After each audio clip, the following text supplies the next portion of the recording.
Good evening, everyone. Welcome to Tales of Darkness. Tonight you will hear stories about houses that were never truly empty, quiet rooms that listened more than they echoed, and routines that slowly awakened something on the other side of the walls. Some presences wait in abandoned places. Others prefer to stand just a few steps behind you, inside the home you think you know. Turn off the lights. Listen to the silence around you, and ask yourself a question you may not like the answer to. Are you sure you are alone? Let us begin. Story 1: The House That Learned Me. My name is Adrian, and for most of my life, I considered myself a practical person. I believed in broken pipes, old wood, noisy neighbors, and bad wiring. That was it. To me, a house was just a structure, walls, doors, and empty space. The place where this happened was small, but it was mine. A single floor, a short hallway, a bedroom, a kitchen, and a living room with a large window facing a narrow street. It wasn't beautiful. It was quiet, and that was what I liked most about it. The first strange thing was so small I almost didn't notice. I came home late one evening, dropped my keys on the table, and walked straight into the kitchen to boil water. When I turned back toward the living room, the lamp beside the couch was on. I knew I had left it off. I always did. I stood there for a moment, trying to remember. Maybe I was more tired than I realized. I turned it off and told myself to stop overthinking. The second time, it was harder to ignore. I woke up in the middle of the night feeling thirsty and walked into the kitchen. The living room was dark, but something felt wrong. I flipped the switch. The lamp was unplugged. Not just turned off, the cord lay curled on the floor, pulled away from the outlet. I stared at it for a long time. I lived alone. No pets, no visitors. I plugged it back in and went to bed, letting exhaustion bury the questions. After that, the changes became patterns. A chair turned slightly away from the table. A door left half open that I knew I had closed. A glass no longer where I remembered leaving it. Nothing dramatic, nothing undeniable. I blamed stress, distraction, forgetfulness. It was easier than accepting anything else. The first time I heard footsteps, I was in the shower. The water ran hot, fogging the mirror, when a sound cut through it. Footsteps, slow, there, moving down the hallway. They stopped right outside the bathroom door. I held my breath. The doorknob didn't turn. No one knocked. When I finally pulled back the curtain, the hallway was empty. The floor was dry. Old houses make noise, I told myself. But old pipes don't unplug lamps. A few nights later, I woke up to breathing. Not mine. It was calm, slow, deliberate, coming from near the bedroom door. The air beside the bed felt thicker, heavier. Something exhaled near my ear. So close, I felt the movement in my hair. Then it stopped. Morning came. Everything looked normal. So I told no one. The presence stayed. Cushions pressed down beside me when I sat. Curtains shifted without wind. The house seemed to adjust itself around something I couldn't see. One evening, I came home to find every interior door standing open. The bedroom, the bathroom, the closet, even the small storage room at the end of the hallway, all open, all waiting. The last door resisted when I tried to close it. Not slammed, not forced, just enough pressure to make me feel it pushing back. When it finally shut, the hallway light flickered and a whisper brushed against the wood from the other side. Later that night, my phone rang. The call was from my own number, and when it rang again after midnight, something sat beside me while it did. The final night was silent. I reached up and forced it back down. The moment my fingers left it, the mirror snapped upward again, as if pushed from below. That was when I knew I wasn't alone. I pressed the gas. Branches blurred past. The road stretched endlessly ahead. Then I heard it, breathing, not mine, not outside.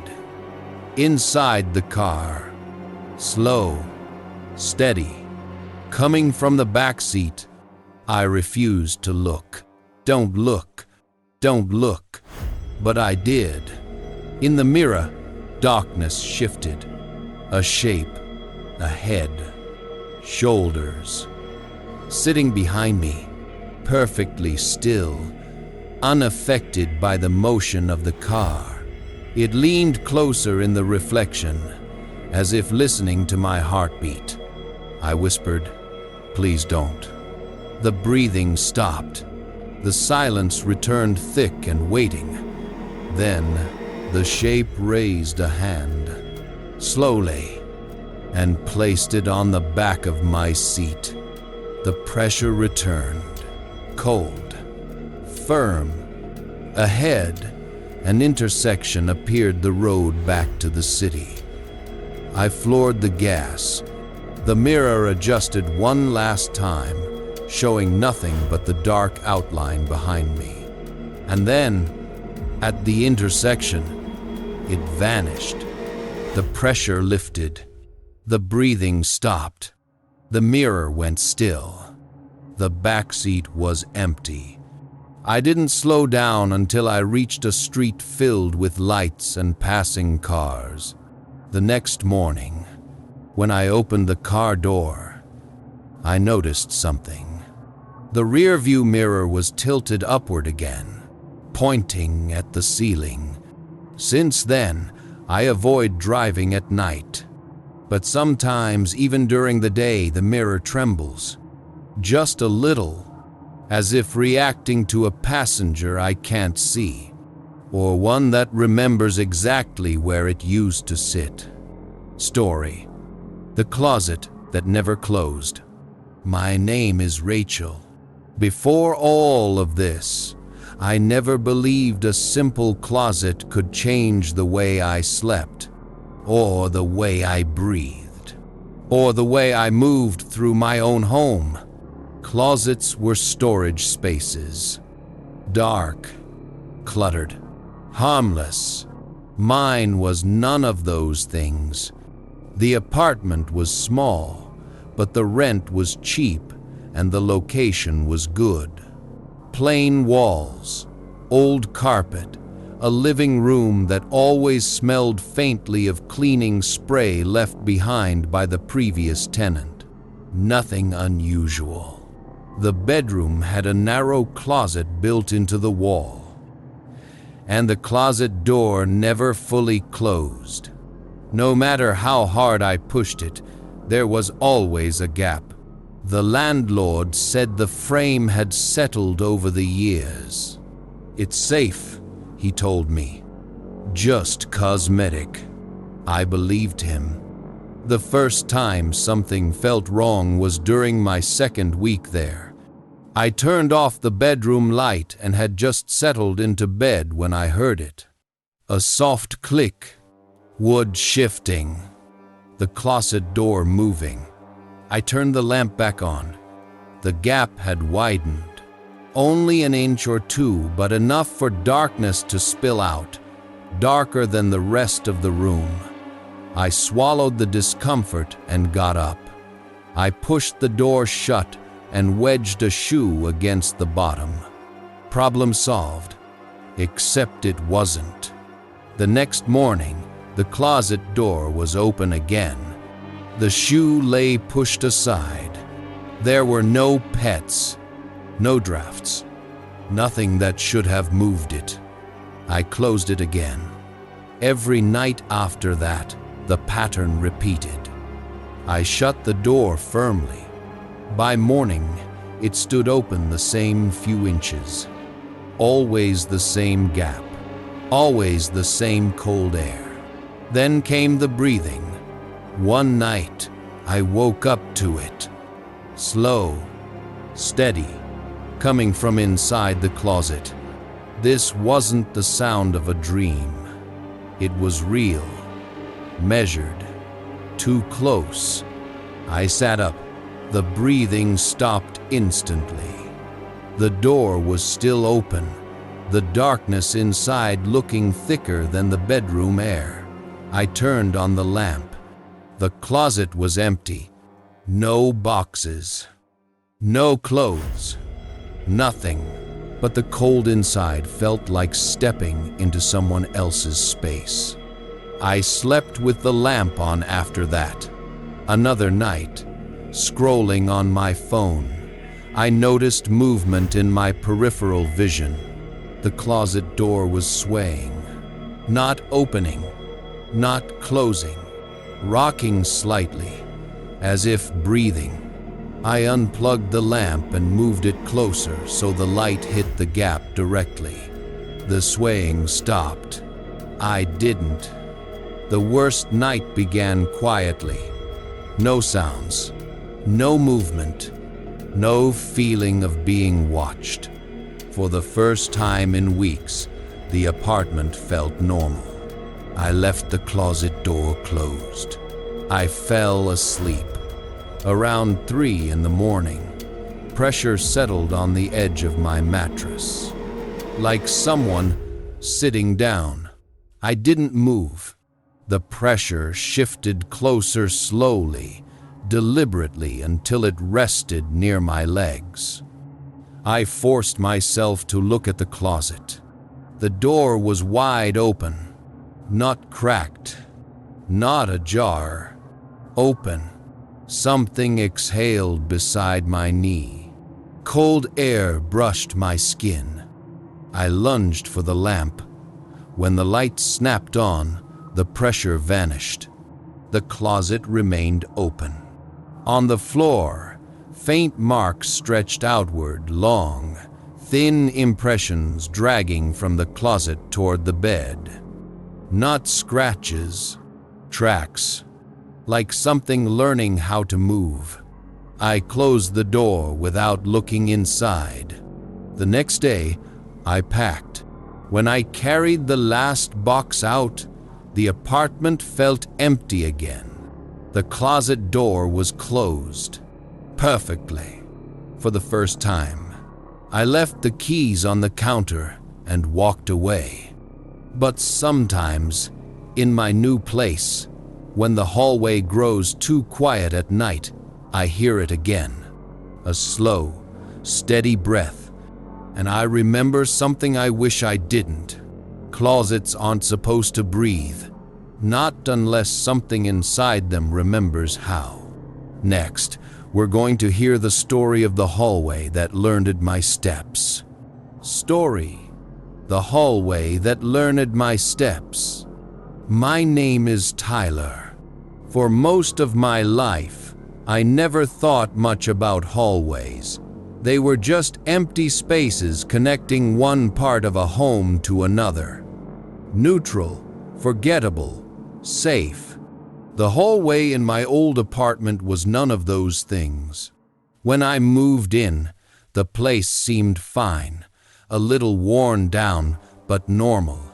The hallway was long and narrow, with 3 doors on each side, and a single dim light above that flickered whenever the air conditioner kicked on.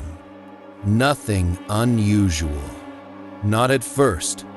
The first strange moment came during my first week there. I woke up thirsty around 2 in the morning and stepped into the hallway. The light buzzed softly, a faint electrical hum. As I walked toward the kitchen, I heard it. A whisper. Not words. Just the shape of sound, like someone exhaling directly into my ear. I froze.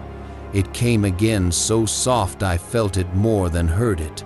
The hair on the back of my neck lifted. I turned around. The hallway behind me was empty. I shook it off and continued to the kitchen, telling myself I was tired, still adjusting to a new space. But after that, every time I walked through the hallway morning or night I felt it. Someone, just a few steps behind me, watching, listening, learning my movements. One evening, after work, I heard faint tapping from the hallway. I opened my bedroom door and looked out. Nothing. The tapping stopped instantly, like whatever made it knew I was paying attention. I stepped out slowly. The hallway felt colder than the rest of the apartment. My footsteps echoed slightly, even though the floor was soft. Halfway down, the light flickered. In that brief blink of darkness, I saw something at the far end of the hall. A shape, tall, still, facing me. When the light snapped back on, the hallway was empty. I stood there for a long time, telling myself I hadn't seen anything. That shadows can trick tired eyes, but I hadn't expected anything. I hadn't imagined it. Something had been there. Over the next few days, it escalated. Sometimes I felt air shift behind me, like someone stepping forward just after I passed. Other times the hallway light dimmed slowly until everything sat in a thick, unsteady glow. Once, walking toward the bathroom, I heard footsteps behind me. Slow, measured, matching my pace. I stopped. The footsteps stopped. I took one step forward. Behind me, something took another. I turned instantly. The hallway was empty. The worst part wasn't the noises. It was the silence afterward. Heavy, expectant, like the hallway was waiting for something from me. One night, close to midnight, I woke up to a faint creaking sound. My bedroom door was closed, but I could hear movement outside. Not footsteps, more like someone shifting their weight. Back and forth, right outside my door. I stared at the doorknob. It didn't turn, but something slid under the door. A shadow, not cast by light. There was no light in the hallway. The shadow moved on its own, stretching across the floor toward my bed. Thin at first, then thicker, reaching. I scrambled back and turned on the lamp. The shadow snapped back under the door like a retreating limb. The next morning, the hallway looked normal again. I told myself I needed sleep. That excuse didn't last. For days, everything stayed quiet. Then the hallways started repeating me. Not my voice, my movements. If I walked, something echoed behind me. A step, a pause, perfectly timed. If I turned, it stopped. One afternoon, I dropped my keys in the hallway. They clattered loudly. Behind me, another clatter followed. Identical. Delayed. That night, I tested it. I stood in the middle of the hallway and clapped once. Silence. Then, softly, the hallway clapped back. Not an echo. From a specific point behind me. I left the light on and barely slept. The final night came faster than I expected. Around 2 in the morning, the hallway light flickered once. Then again. The third time, it went out completely. The hallway fell into darkness. Then I heard footsteps. Running. Fast. Straight toward my bedroom. They stopped at my door. The silence that followed was worse. Slowly, painfully, slowly, the doorknob turned. Just a little, then stopped. A whisper came through the door. Not words, just breath, like the hallway exhaling. I grabbed my phone, turned on the flashlight, and threw the door open. The hallway was empty, but the walls were marked. Long streaks on both sides, like fingers dragged through the paint. 5 on each wall, 2 high, 2 wide. The air felt cold, waiting. That was enough. I packed before sunrise and left the key on the counter. As I took one last look, the hallway light flickered weakly, almost like acknowledgement. Now, in my new home, I avoid long hallways. I keep every door closed. And at night, before I sleep, I listen, because sometimes far away, when no one else is home, I hear it again. A faint sound, a whisper, still following. Closing Tales of Darkness. This concludes Tales of Darkness. Some people think fear only comes from what you can see, from sudden movements, from things that jump out of the dark. But the stories you've heard tonight suggest something else.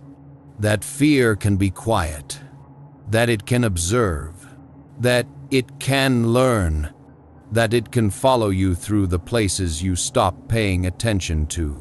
Hallways, closets, empty rooms. And once something learns how you move through the dark, it doesn't need to chase you. It just waits. If you enjoy stories like these, subscribe to Tales of Darkness, because the night is never as empty as it seems.